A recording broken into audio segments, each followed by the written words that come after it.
Assalamualaikum warahmatullahi wabarakatuh. Perkenalkan, nama saya Ainur Rif'ah Cahyaning Amarfika dengan NIM 19238620114 dengan dosen pengampu Bapak Dr. Bakrudin Al-Habsyi MPD dari Fakultas Keguruan dan Ilmu Pendidikan Universitas Darul Ulum Jombang. Saya akan menjelaskan tentang hambatan-hambatan dalam interaksi lintas budaya dan implikasinya dalam konseling multibudaya di Indonesia.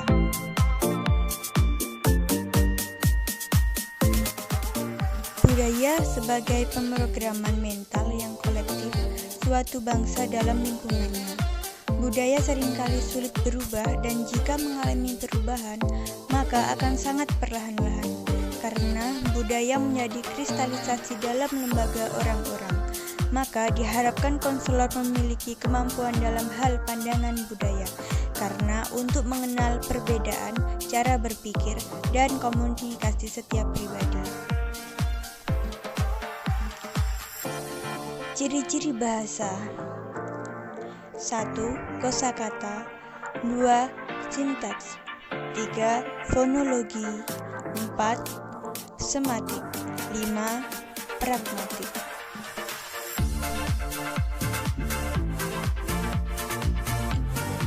Bahasa dan perilaku. Contohnya kasus khusus bilinguisme. Seorang bilingual Cina-Inggris, dia adalah seorang mahasiswi, tinggal bersama orang tuanya dan menggunakan bahasa Cina sebagai bahasa di rumah. Bahasa Inggris digunakan di sekolah dan sebagian teman sebayanya. Kita bisa menduga bahwa saat dia menggunakan bahasa Cina, maka gadis ini akan berperilaku sesuai dengan norma kultural Cina rumahnya. Namun, ketika berbahasa Inggris, dia akan berperilaku seperti norma Anglo-Amerika yang mana bergeser dari norma Cina.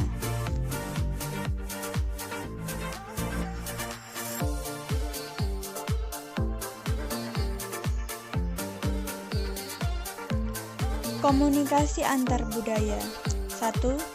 Hakikat komunikasi.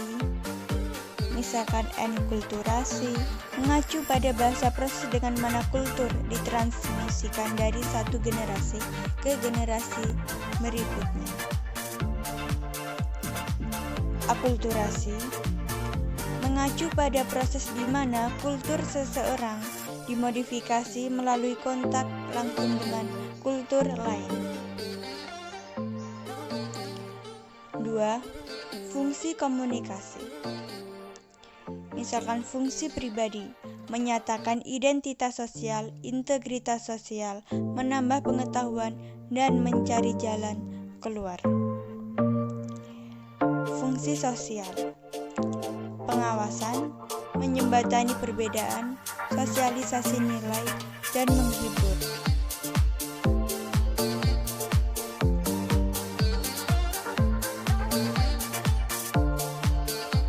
3. Prinsip-prinsip komunikasi.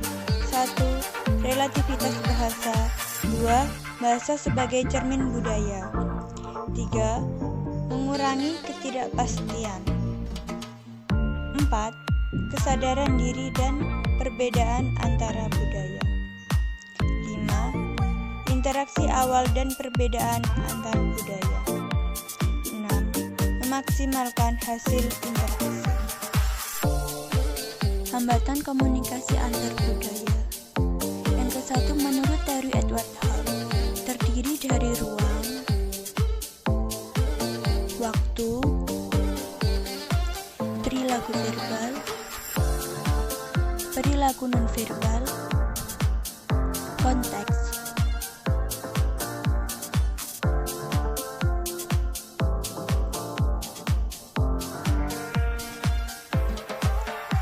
Kedua, konsep gunung es.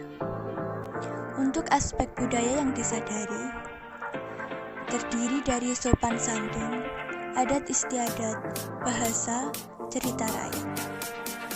Untuk aspek budaya yang kurang disadari, terdiri dari gaya komunikasi, harapan peran, urutan prioritas, sikap terhadap kata, sifat terhadap komitmen, dan lain-lain.